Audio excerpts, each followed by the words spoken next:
Welcome back to Ultra Uncovered. I'm Russell Ditzworth. I'm here with Corinne Chalvoy, and today we are going to recap the Leadville Trail 100. I'm coming off of a Leadville hangover, but it's Tuesday now, so we're getting a little bit better here. And I'm really curious, Corinne. Let's go in and talk about what you did. I mean, they call Western States Statesmas. Can we call this Leadmas? Leadmas, yeah. Or Or as the Leadville holiday. I mean, it is a holiday weekend for our yeah. run club. Yeah. Graham called it LeadVegas. So LeadVegas? maybe what happens in LeadVegas stays in LeadVegas or something What like that. happens in LeadVegas stays in LeadVegas. Okay, well, the tiredness I brought some of the tiredness back to Castle Rock. I was a Yeah. complete zombie on Sunday, but I'm feeling much better now. How about you? Yeah. I'm feeling a little better as well.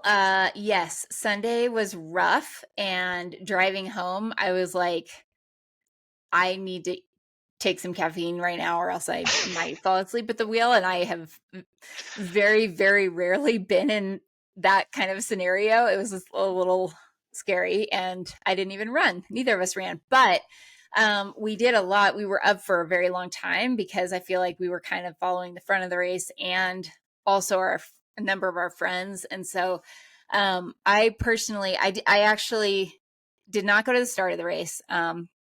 Learned not to go to the start if you're going to stay up for a really, really long time. It kind of helped, maybe not.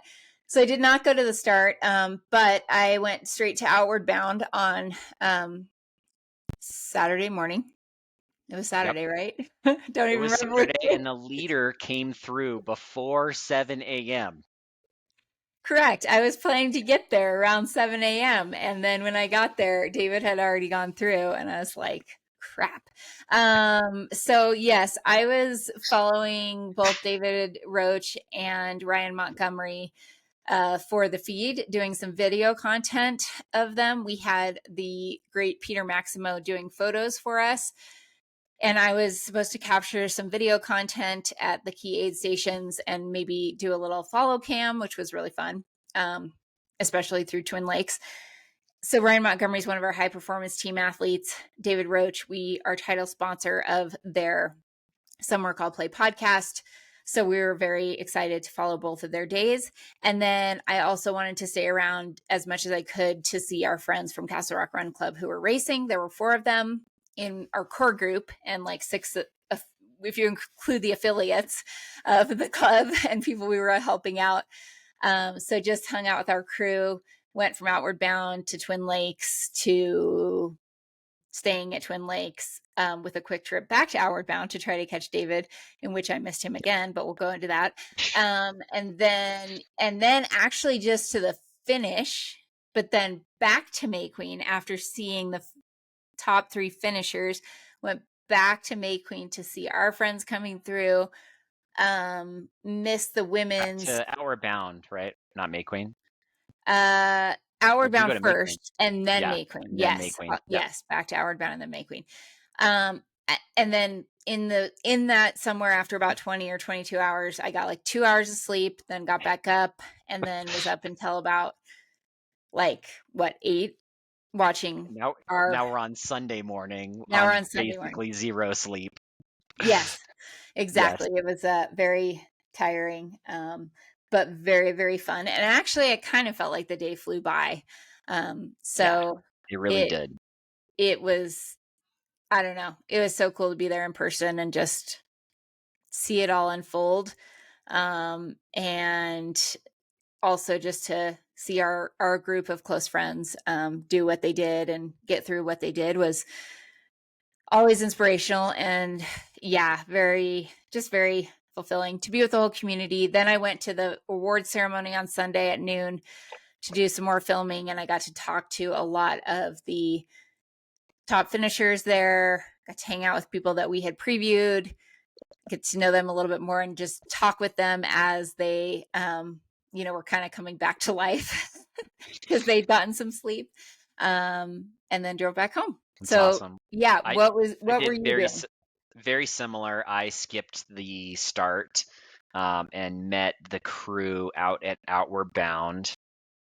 and was able to catch the leaders out there. I got there a little bit before 7, so I caught David coming through first, and then the rest of the lead pack there. And then at about 7:30 is about when we were looking out for the Castle Rock Run Club crew, and I stayed there um, for quite a while until making my way to Twin Lakes. And that's exactly it. Like, I made my way to Twin Lakes.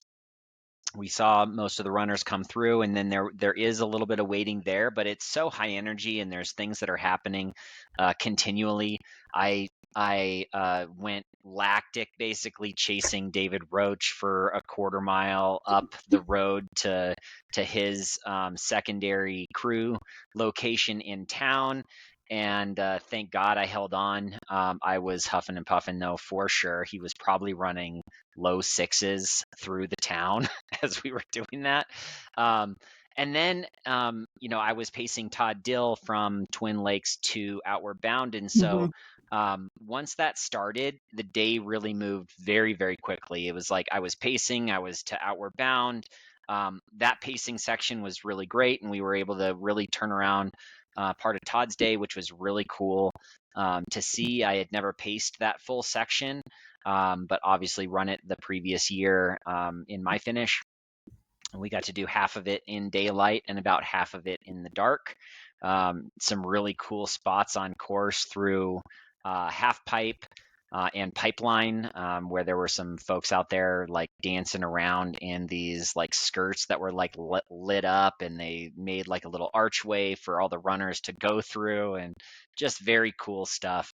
And then, just like you're saying, we're following along through the rest of the night with the race, with maybe little naps here and there, and just it's just very exciting to see all the finishing, and then the light comes up, and we're seeing more finishers come through from our friends and things like that. So not a lot of sleeping, but definitely a lot of celebrating and a lot of inspiration and motivation to maybe potentially do that again someday.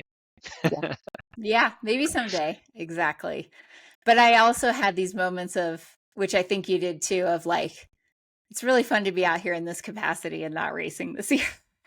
Yes, yes, yes. I was eating breakfast burritos in the morning. I got one of our runners to eat a mild breakfast burrito. That made me very excited.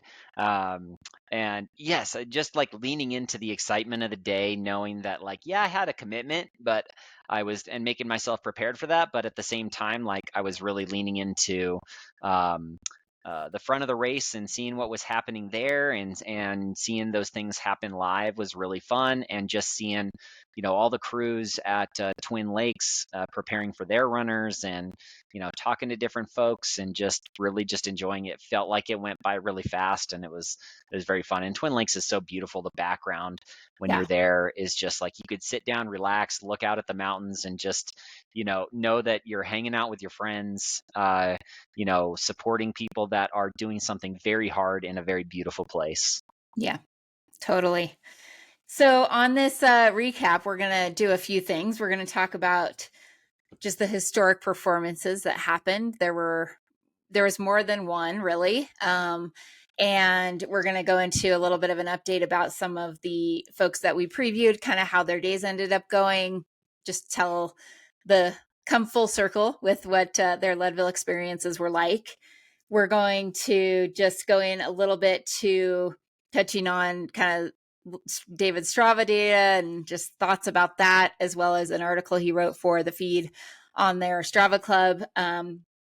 Talk about the overall finish rate and just how the whole field did in general. Kind of just thoughts and reflections of why things ended up the way that they were, and then a little bit of an update on our Castle Rock Run Club. Yeah, the other couple things, just some other notable stories on things we maybe didn't mention in our preview episode or our interviews, some really standout performances or interesting facts.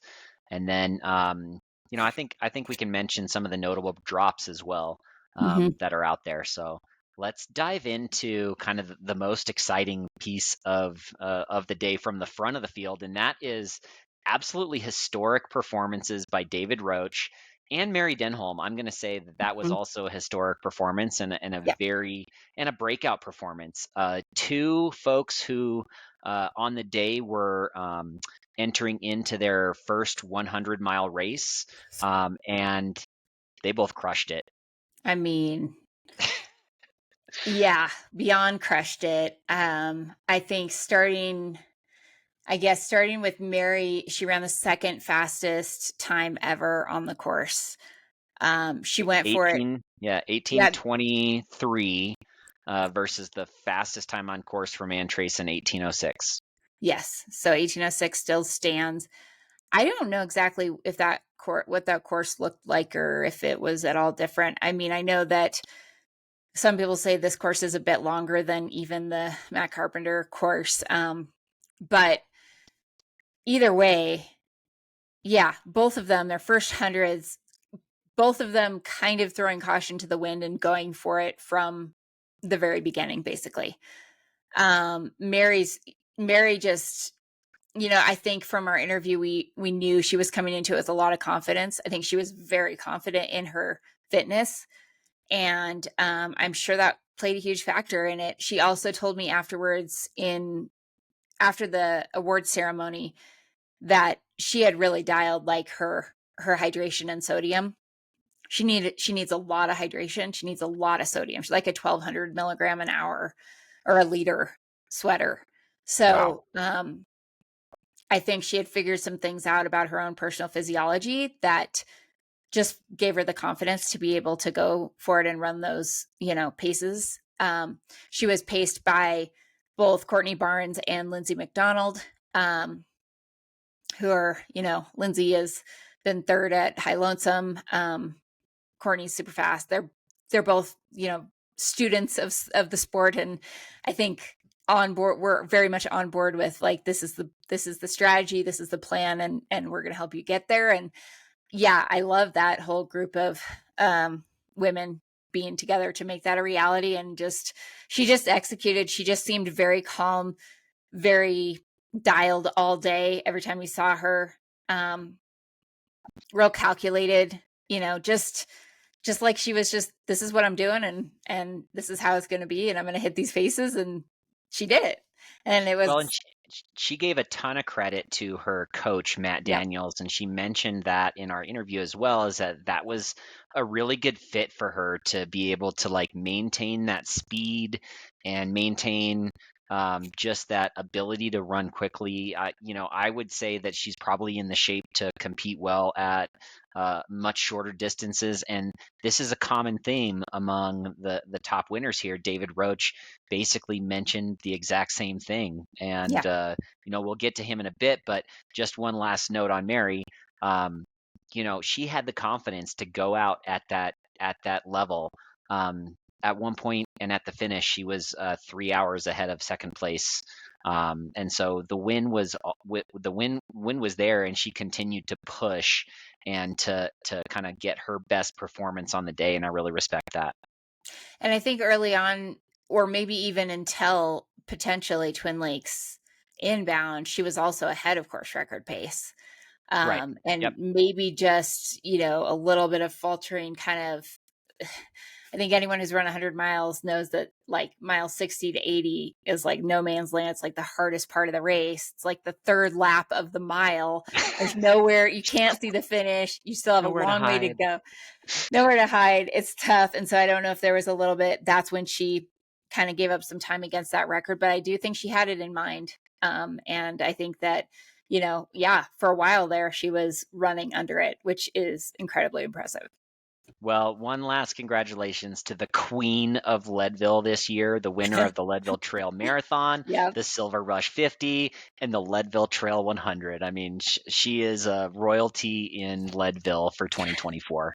I think they should do some kind of cool buckle for all three. Winning all three, that'd be, I mean, I don't know, that'd be pretty cool. But I saw her post all of her awards. It's like pickaxe, pickaxe, pickaxe, plate, Pickaxe. plate, plate. That gets bigger and bigger and bigger. It's pretty cool. So yeah, she found her spot that she does well, and I think that's at altitude that's runnable. And yeah, excited to see her career continue.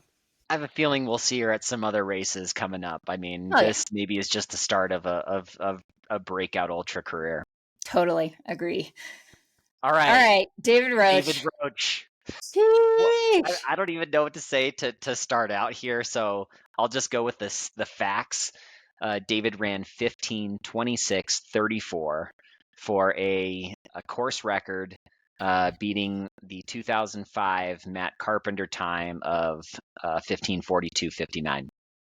So a significant um, destruction of a course record that many thought was very, very difficult. So many men and so many folks had gone out at a hot pace and been there through halfway or even on the return to Twin Lakes, only to falter and not be able to capture that record.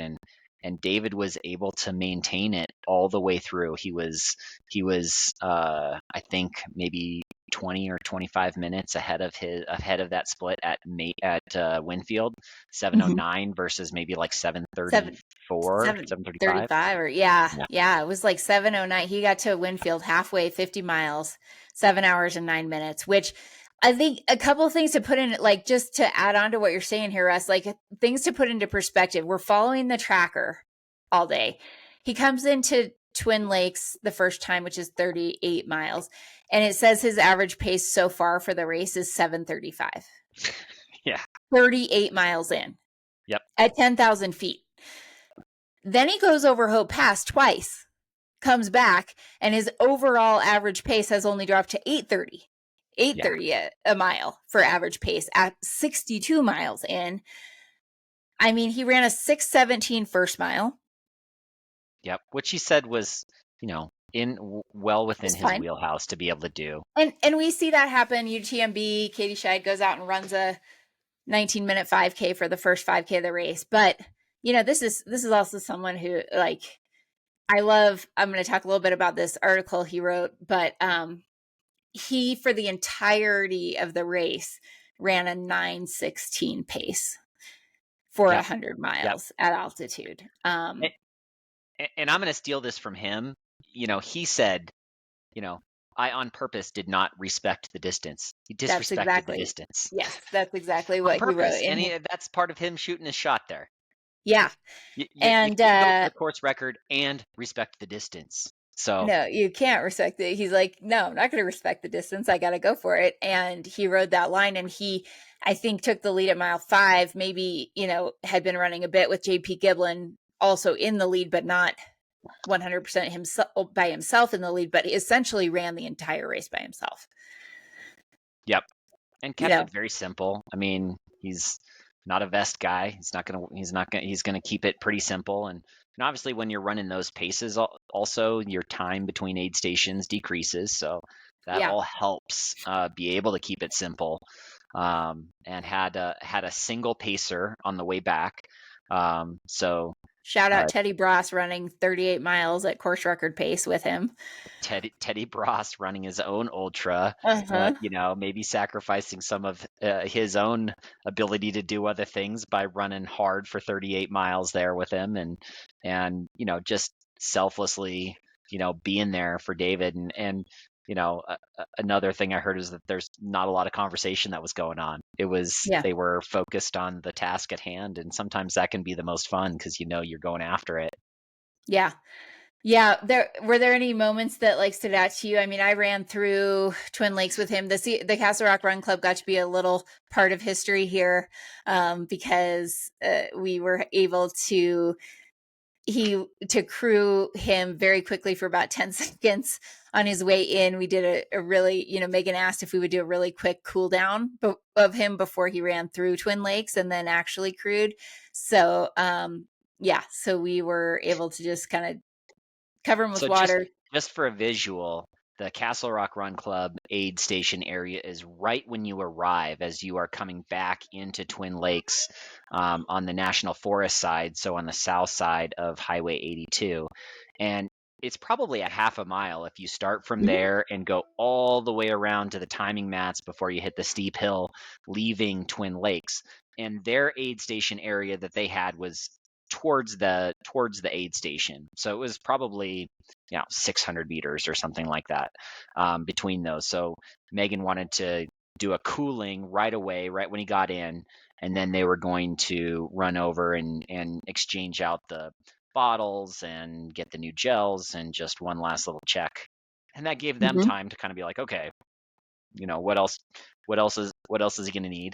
And he didn't, even leaving Twin Lakes, going up, what is it, like a 40% grade or something like that, It's steep. still stuck to his guns of the no walk club, and Yeah. ran basically every step, just kind of chipping away at those steeper hills. And that's something that's in his wheelhouse to do. But yeah, Yeah, he said he just like ran. Matt Carpenter. He said he read something that Matt Carpenter didn't walk one time. And so he Yep. knew that's what he would have to do. And he didn't. He said he didn't walk a step, hike a step. He ran the entire thing, including Hope Pass, which anybody that's been on that is extremely impressive, extremely hard to do. You have to have I can't even fathom doing that on fresh legs, just Hope Pass running the whole thing.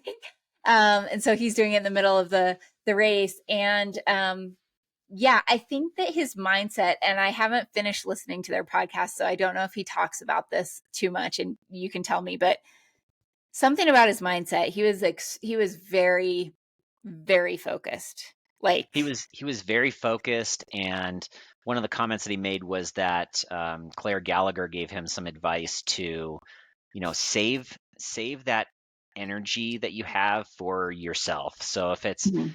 I think we saw a little bit of energy giving to the crowd through Twin Lakes, where Yeah. he was Yep. pumping people up.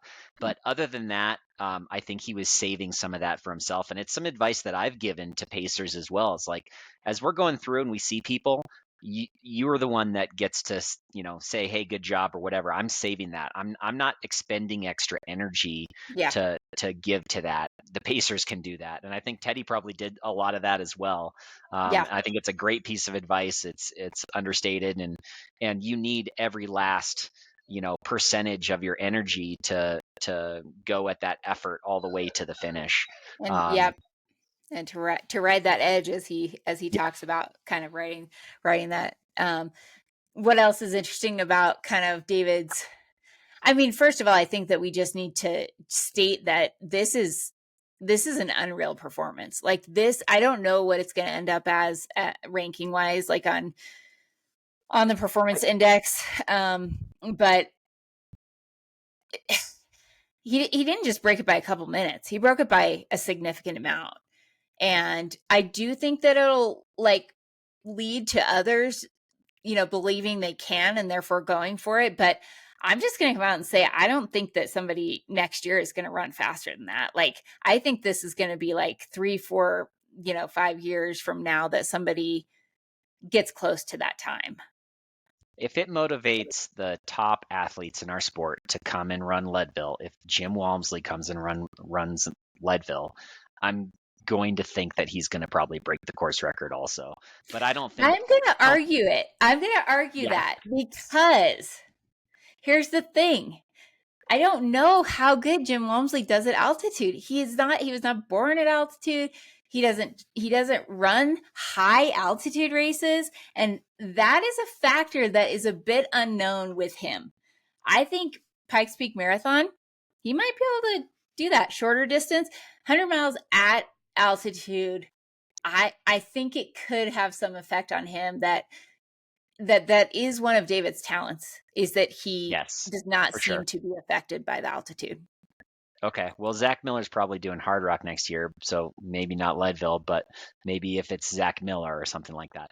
But Maybe he'll do a Hard Rock Leadville double. I don't think this is going to necessarily motivate like JP or Adrian to come back and be like, oh, now I know I can run 1540, whatever. They were trying to run it too. So I don't see, Yeah. I don't see the typical, last 5-year winners of Leadville coming back and being able to match that performance. And it's unquestionably the performance of the year so far Yeah. on the men's side. And so the ultra running performance of the year. It's one of the top performances ever. Matt's record had been talked about as one of the unbeatable records, along with his Pikes Peak Marathon record.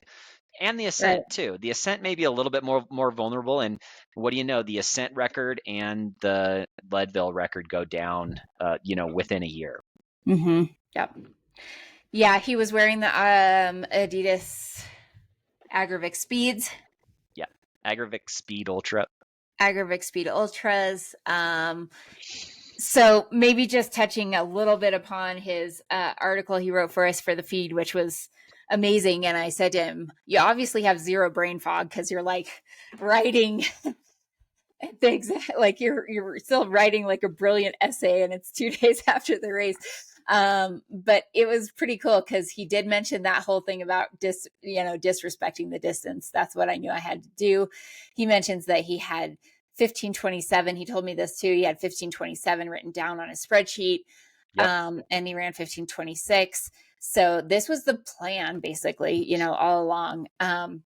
He consumed almost 500 calories an hour. Yep. And that's something you've got to train and practice. And he was able to keep it all down. He threw up after the race, but he thinks it was from the champagne more than anything. And it was all fluid. Did SIS beta fuels as well as precision 30s with and without caffeine. I think he's, as he mentions, heavily caffeinated, lots of caffeine going on. He calls it out in his pod, 1,400 milligrams of caffeine. How much total? 1,400, and maybe not recommended for others. So no, because I know, personally, if I took that much caffeine, like I wouldn't be able to stop peeing. So, yeah. So anyways, caffeine from the get-go. I kind of just love this one line. I want to read this from the end of the article. Cool. And he's talked about a lot that he feels like this is a dream, and if he woke up, it just feels surreal, which I could see that. But he says at the very end of this, Megan and I ran those final few 100 meters together, me carrying 6 empty gel wrappers in my waist belt and her carrying a fetus in her uterus as the clock ticked over. If I woke up tomorrow, found out it was a dream, I'd be okay with that. But I think I can say with confidence that despite all my doubts, I'm not living through some sort of wildly real hallucination. You know how I know? Because the post-100 gel burps seem to last 48 hours. Forget pinching. The hottest way to evaluate whether you're dreaming is belching. History comes with an aftertaste. Yeah, and you got some great video of him finishing and kind of turning around at the finish and, showing the heart for everybody, kind of giving that respect to everybody there that was there supporting him, through this. And, he talks about it like a half court shot, but it's kind of like the half court shot that Steph Curry takes. It's an informed half it's court a high shot. percentage shot, actually. Yeah. So, yeah. He wrote down 15:27. He executed. He is not an overnight sensation. I mean, this guy's been a elite athlete, in a lot of respects for a long time. And I'm just excited that he was able to lean into being an athlete on the day and, came away with a legendary performance. Yeah, totally agree. I think he 100% deserves it and has been working. Like one thing I remember before I even knew, and I've known David and Megan for 7 years now. And one thing that I was thinking about, like, what do I know about David Roach? And from very early on, before I even knew him, he loves training. He talked about it so many times that he wouldn't have to run a race in his life. He loves the act of training and doing it every day and getting better every day. And I truly believe that, like, that is, part of him. And I think that, whatever 10, 12 years of doing that and loving the process, we saw what can come from that in this result. Yeah. So it was amazing. Hopefully this leads to us seeing him in more places and shooting more shots. Yes, agreed. Okay. What else?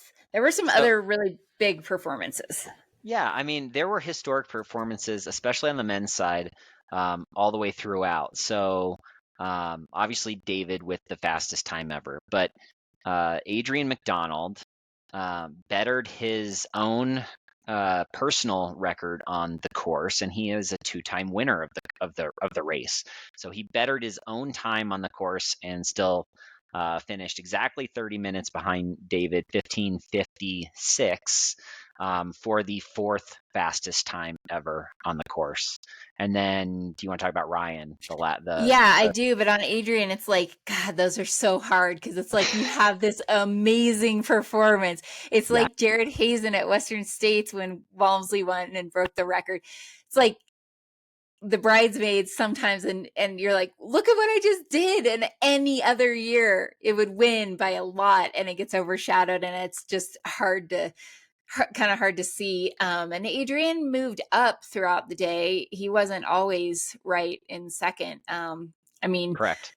He ran a very smart race, yeah, but he also said that he knew how far David was out in front and had to abandon a little bit of his plan to just run just under the course record because he knew, a win was important to him too. And so he left a little bit, maybe more than he wanted earlier in the race, coming through Winfield in 7:20, 11 minutes behind David. And I don't think if David wasn't in front of him, I don't think he would have split there. I think he had different splits in mind at the halfway, and maybe that makes up 5 minutes or 8 minutes at the end. You never know yeah, exactly, but when you're in the middle of the fight and you're trying to go for the win as well, you have to respond to what the other people are doing. yep, yeah. Huge congrats to Adrian. Amazing result. He seems to just. Absolutely.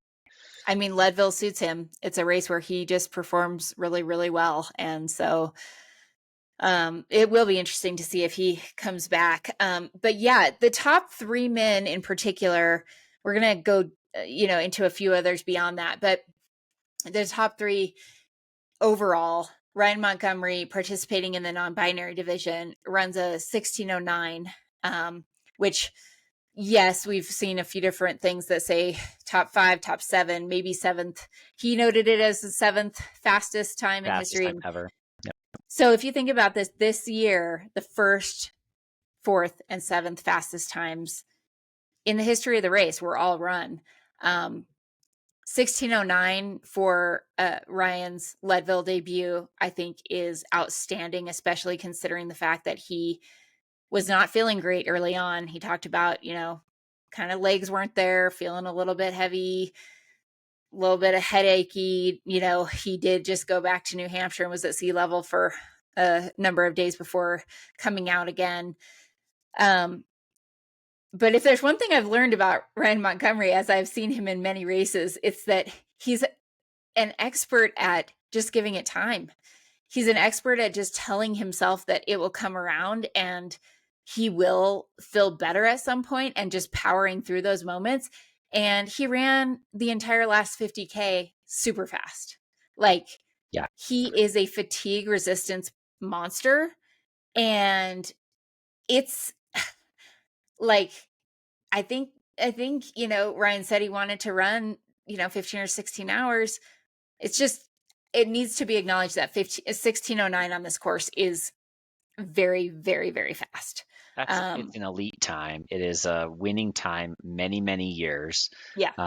And so, Ryan, this was his first Leadville, but it was his 1700.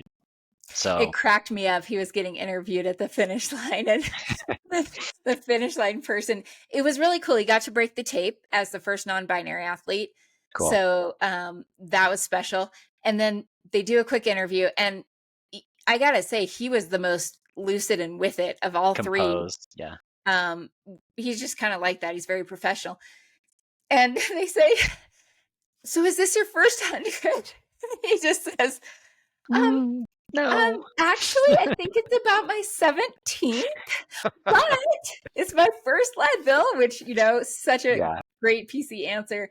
But yeah, he, and I should probably be saying they too, but I believe Ryan goes by he, they. So, amazing performance. So happy.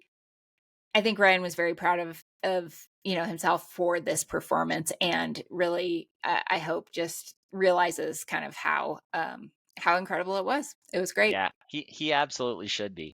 Couple other guys I want to mention. We interviewed Ryan Sullivan, who finished in fourth overall, and since they had kind of the non-binary category, was able to stand next to David on at the award ceremony for third place male. And I think a great performance for him as well. Huge, huge. One of the things that David mentioned was that some of the motivation to not race some of these big races was to not go head to head against some of the athletes that he coaches. And Mhm. Ryan Sullivan had nothing but like great things, positive motivation, and positive words of encouragement for David throughout the build up, and ran with him early, along the course, in training and things like that. And I just think that this was a great performance for Ryan, and I hope it leads to other things that are out there. I think he's a great athlete, and some kudos to him. He's super funny. He looked super steady all day. Like he had a Yeah, great attitude, like he was having fun. And yeah, and I heard that he like started bawling when he heard that David broke the record, and just so, I mean, how cool would it be also just to see your coach do that? Like, somebody yeah, that you just look up to so much and know and trust and are good friends with. It's like you can be a fan and be competing at the same time. So yeah, for sure. good job, Um, Ryan Sullivan. Vince Pikowski did well also. yep, yeah, I finished in under 19 hours. Was kind of flirting with the top 10 there for most of the day, and looked strong. Anytime I saw him, uh, you know, 12th, looks like 12th overall, 18:47. So great day by him in a 100 Mhm. mile debut. Yeah, I'd be curious to hear how the shoes worked out. Yeah, yeah, Yeah, he wrote and just said, this was amazing, on a comment on mine about David's performance. I said, how'd it go for you? He said, it went well. There were some challenges, but it was good. that's so So cool. And then Zoe with a second place result, 21 hours and 27 minutes, and seemed to be in a little bit of a battle with Julie Wright, who I don't know a ton about, no, but they seem to go back and forth throughout most of the day for that second place. And I saw Zoe come back through Twin Lakes, through our little camp, as we enter the national forest there, and she just had this like almost like a smirk and a grin, like she knew she was on one and she was having a day. And it's like, when you finish a critical piece of the course and you're still feeling great, and you know what you have ahead and you're ready to attack that, that's got to be that feeling of like, yeah, I just did that. I'm back through Twin Lakes now, and let's go. yeah, exactly. And I almost feel like there is perhaps a bit of like an Olympic effect. Like we got people out there doing self-talk. We got Yes. people out there like hyping themselves up, like seriously, like coming into aid stations and being like, let's go. Like just, and I don't know if I don't know. I don't see that at a ton of ultras. I feel like that kind of may have rubbed off from the Olympics, and everyone's like, Olympians are doing it. That's what I'm going to do at my 100-mile race, Yeah. Yeah. which I is mean, the great. energy in Twin Lakes is unreal. I mean, it's got to be, some of that as well, but like, yeah, Yeah. people were out there shooting their shot. So, Super happy eh, for Zoe. That was a yeah. breakout performance for her for sure. And it was some sweet, sweet redemption from the last time. And I know she was crying at the finish. I just, saw videos of just how much it meant for her to be able to kind of, I think, have that resolution with this race and kind of have the closure. Yeah, so re-mention that because she mentioned it on our interview, She what her ran it as her first 100 yeah. miler. And yeah, 6 years ago, she didn't know a lot about the sport, didn't know a lot about training, hadn't been working with a coach yet, and had to drop out like very late on, like 93 miles, maybe May Queen 87, but very, very late in the race. And just knew that she could execute it better and had always wanted to come back. And so 6 years of hard work and good training from her coach, David Roach.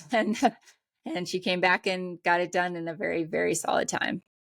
Well, and somebody else on the women's side who I saw a lot during the day because she ran very similar time to Todd was Nicole Bitter. Yeah. And, I saw her and Zach out there a lot. They were hanging out with kind of the ultra crew, Yep. JP's crew, and, Kyle Patari was over there and just some other folks on the ultra team. And she has a little bit of a similar story. Ran Leadville as one of her first 100-mile races back in 2013 and has come back to this race, and she was able to get a big buckle out of it and finish in the top 10 on the women's side. And so, under 24 hours and finish in the top 10 on the women's side, seemingly having a good day. I mean, she looked confident and looked good every time I saw her, and just excited that she was able to put that together as well. A little bit of like bookends on early in the career, and then also up to now, and being able to put together such a solid performance.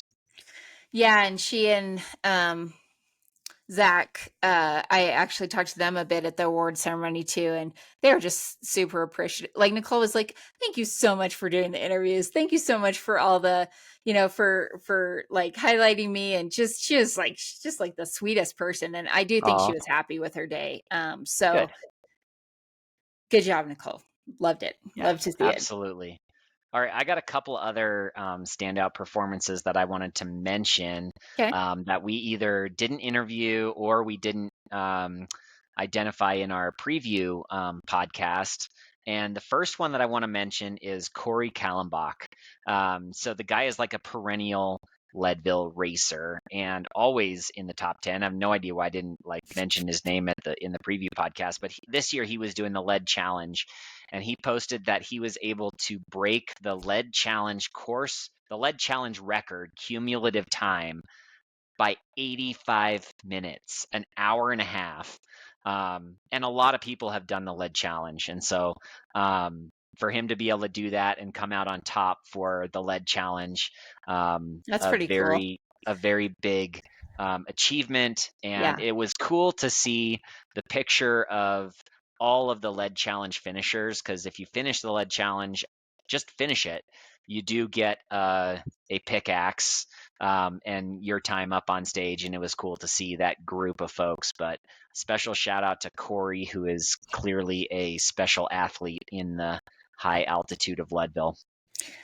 That's amazing. Another course record another record that was broken. Yeah.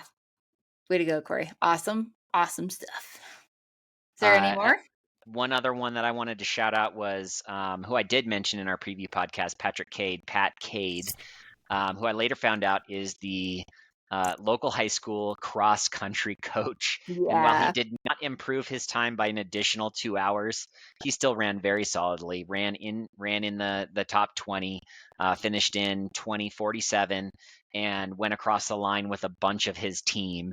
And it sort of reminds me of kind of the Alex Nichols story as well, where in a lot of his recent hundreds, like High Lonesome and whatever, he'll have the Colorado College cross country team folks running with him or pacing him, or kind of experiencing this side of running with ultra running. And I just think it's really cool that high school kids are being exposed to ultra running and something that's like this. Not that they need to go do 100-milers at 18 years old, but just that they're experiencing all that running has to offer as like a life activity. Mm-hmm.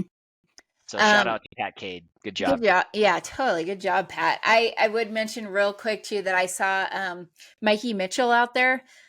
He's Okay. also somebody who I believe he's got a huge following on TikTok. Like I actually met some people at a local like charity 5K that were like, "Do you know Mikey Mitchell? Because he's an ultra runner." And they're like, "We follow him. He always wears glitter."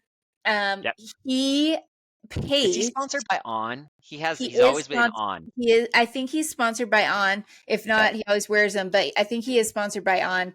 And he paced Alexi Pappas at this race last year, at Leadville Nice. last year.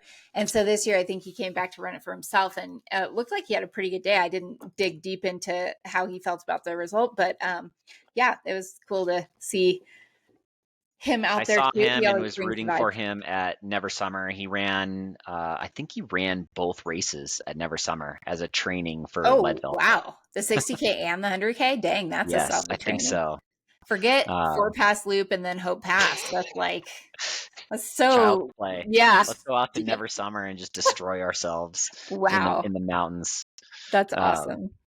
but he's a character. He's always smiling. He's always got Yeah. a good demeanor. So it's And very cool. good energy. Lots of good energy out there. Cool. Okay, should we give the top tens a shout out Yeah. on each Let's side, and let's do then it. I'd love to dig into just a couple of the finisher stats, Yep. and then we can. Couple notable, do we want to mention notable drops before that? Oh yeah. Let's do that first because Okay. I do think that there were some folks that we mentioned in our preview podcast, and just some folks that uh, you might recognize that were doing well in the race at one point and Yeah. had to drop for whatever reason. So I'll run Yeah. through a few of those. On the men's side, Keegan Oldani, a young runner, got a coin to run the 100, was as high as fifth at Twin Lakes outbound, so mile 38, and just kind of slowly dropped back in the pack, and obviously had some issues, and ultimately dropped at mile 76.2, so outward bound, coming back in, which is a far way to go into 100 before dropping, so that's tough. And then Anthony Kunkel as well. He was as high as 10th at Hope Pass out Yeah. and dropped at Winfield. And then Rob Crar was an early drop. Early drop. Yeah, he Yeah. was running in the top 20, but he dropped it outward bound mile 23. And so this is the second year in a row, I think, that he's been going after the lead challenge and has had to drop in the 100. So wish him the best of luck, and hopefully everything's okay for all of these folks. Yeah. On the women's side, we mentioned Chelsea Factor. She was as high as 7th at May Queen, so very early on running in the top 10, but ultimately dropped at mile 70.3, which is actually that midway point aid station between Twin Lakes and outward bound half pipe or Yep. pipeline, half pipe. Half pipe. And then on the women's side, Ailsa McDonald, No, who is a it's big pipeline. Sorry, it's pipeline. pipeline. Half Okay. pipe. Like there's a checkpoint, and then pipeline Yes. is the one where you can get picked up. Okay. That's right. Ailsa McDonald was a Yeah. favorite Oh in the man. race, one of the favorites. She was as high as second and was running in the top 2 or 3 all day.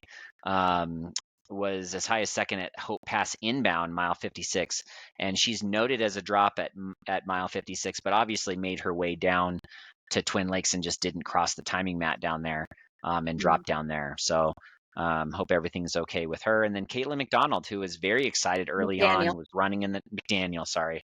Caitlin McDaniel Yeah. was second at half pipe out, and then was as high as 4th at Winfield, and ultimately dropped at outward bound, also mile 76.2. Yep. For sure. No, it's I've been there. This course can take it. I mean, this course and just any 100, it's like things just can turn, and I don't know. It's I think, yeah, just to on that point, it's important to continually to mention that, like, I don't believe this sport should ever be a death before DNF kind of mentality again. It just isn't worth it. Like, I've been in that situation myself and dropped from 100K at mile 29, and dropped from 100 miler at mile 50, and I think it's a personal decision. It is something that is completely up to you as an athlete, and people decide to end their day for a lot of different reasons, and it is up to them. So I think it's just important to note that, like, we're not sure exactly what happened with these folks. Hope that their health is okay, and then maybe they'll be on a start line again soon, and just be able to race and have a better day, and as a result of not maybe going to the well so much on a day that just wasn't happening for them. So yeah, I think respect to everybody who towed the line, and respect to everybody who went out strong and hard and went for it. That's not an easy thing to do either. So Um, Yeah, and speaking of that, just across the field, the 2024 field showed up, and they outperformed my estimation in terms of finisher rate. Mine too. Over 403 finishers, I think, and then 787 starters. So over 50% finish rate for the 2024 class of Leadville 100 runners. So kudos to everybody out Yeah. there who got a finish and went out there and did it. And like you said, respect to everybody and everybody's decision. Leadville's a race that you can try without having any other 100-mile experience or any other ultra running experience. And it's one of those things that, like you said, it's a personal decision, and it's your race to have and to do with what you can. And I'd say I think you should definitely link to the article that you wrote about decision, not failure, Yeah, not I redefined. It's DNF. not a did not finish. It's decision, not failure. I wrote that after my first DNF, just reflecting on it. And so yeah, we'll put that in the show notes. But also want to just say, like, respect to people who were going for a top, a win or a podium or a really fast time, and it wasn't going that way for them, and they were able to finish because it wasn't catastrophic, but they stuck with it. And that's also something to be very, to be celebrated, that they did that. Two folks that I have three folks that on the men's side who I think fall into that category. I'm going to call out Jacob Scrabba and Reed Burrows and JP Mhm. Giblin. I Yeah. don't think that they were in a position that they were hoping to be in at Yeah. certain points, and they still finished very strong. JP finished in 10th place, ran 18:30. He ran 17 hours last year, but he went out and did it for all the people that were out there supporting him, and he had Hmm. kind of a mindset shift and said, now I'm going to do this for them because they were out here for me. And that's awesome. Reed and Jacob actually finished side by side, got their big buckles, finished high up in the field, but not nearly the day that they were hoping for. But you know what? They're kind of respecting that, and they'll be back for something else, Yeah, and and they'll have their day. Reed came up to David after the award ceremony and just congratulated him and told him how amazing it was. And that takes some Yeah, it guts takes and some balls to do. humility, and it Yeah. takes some respect for your competitors. And, I love that about the sport. Awesome. So I mentioned the finisher rate, but the other thing is there were over 100 big buckles out there. That's a And that lot. actually lines up with some previous years, but I still think it's very impressive that over 100 people went out there, got their sub 25 hour. Actually, there were over 60 that were sub 24. So, Hmm. but 100 big buckles out there and over 300 under 30-hour buckles. So And Leadville the level they had to give up a lot of their buckles this year, which is good. Let and the the runners level take them buckles are back. cool. They're really cool. They're They're very nice. cool. They're They're wearable. Yes. I mean, yes, the big one's pretty big, but it depends on how big you are. True. But yeah, they're really cool. And so yeah, I think it was a warm year, but as we've seen, people are realizing how to cool, and they're doing that. David got cooled down at every aid station that we saw him at, dumped with Yep. water, covered with water, stayed wet because it's a dry heat. And then I think people are hydrating properly and just figuring all of the strategies out. So I do think it wasn't like it was ideal conditions to run a record in. It was warm. It was in the low 80s at 10,000 feet.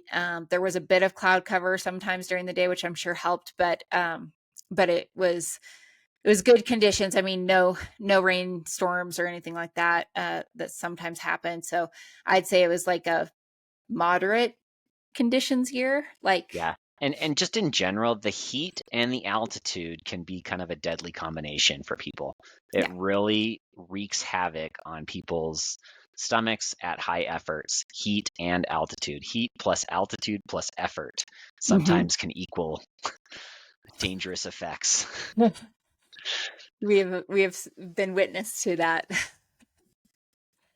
many a time. All right, cool. Anything else that you want to mention about the race or the experience being out there before we I wrap think it? let's do a shout out to the top 10 on both sides. Yep. So on the men's side, and I guess we'll just say right off the top, Ryan Montgomery third overall, and then I'll mention the top 10 in the men's field. So David Roach, first non-binary, third overall. Yep. correct, yeah. David Roach, Adrian McDonald, Ryan Sullivan, Will Murray, who neither of us had heard his name before. Who is Will Murray? Who is Will Murray? Somebody just tell us. Out. We're gonna find out. Robbie Britton, from overseas, Corey Callenbach, Mark Gaudet, JP Giblin, Bo Shelby, who I've run with. He actually won the tortoise race at Run Rabbit Run, and hopefully he'll be in the hares if he ever does that again. And then rounding out the top 10, Vince Pikowski. So a good group there. What was the spread in time? Do you have it there?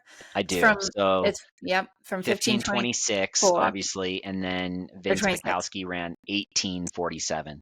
So you had to run 18:47 to get into the top 10. That's pretty fast. Very fast. For Leadville. Last year, Patrick Cade was 5th in 1935. Yeah. So outside everyone's getting faster. Every race is getting faster. They are. And then I've got the women's names up here, unless you have them and you want to go through them. Ahead. Okay. Mary Denholm in first, Zoe Rome, Julie Wright, Jacqueline Ferogi from Truckee, California. I don't know much about her either. Mickey Davis, Hannah Yoakum, Becky Lynn Bauer, who we mentioned in our preview, Kelly Brophy. Who's 50, isn't she? Isn't Becky Lynn Bauer 50? 46. 46. Sorry, Becky, but I mean, that's just crushing it as a master. Kelly Brophy from Denver, and then Nicole Bitter in 9th, and Miranda Kattenborn in 10th from Michigan. So and a much bigger spread in time, right? 18. Much bigger. All big buckles still, but 18:23, and then second place Zoe was 21:27. So the spread between second and 10th was 21:27 to 24:25. So wait, didn't I say that I thought the women's top 10 would all go under 24 hours? I don't know. Did you say that? I said that. I said this is my prediction: the entire women's top 10 will go under 24 hours. Well, I was 9 under 24, and Miranda was the only one outside. Not bad. I like it. You had way better. You were on the right side of all the predictions, so we're just no. I wasn't. We did. Neither of us predicted that the course record would be broken. That's true. Okay. Well, good job, everyone at Leadville 2024. Absolutely, great job. Last note: let's give a shout out to the Castle Rock Run Club. Yes. The runners of the Castle Rock Run Club.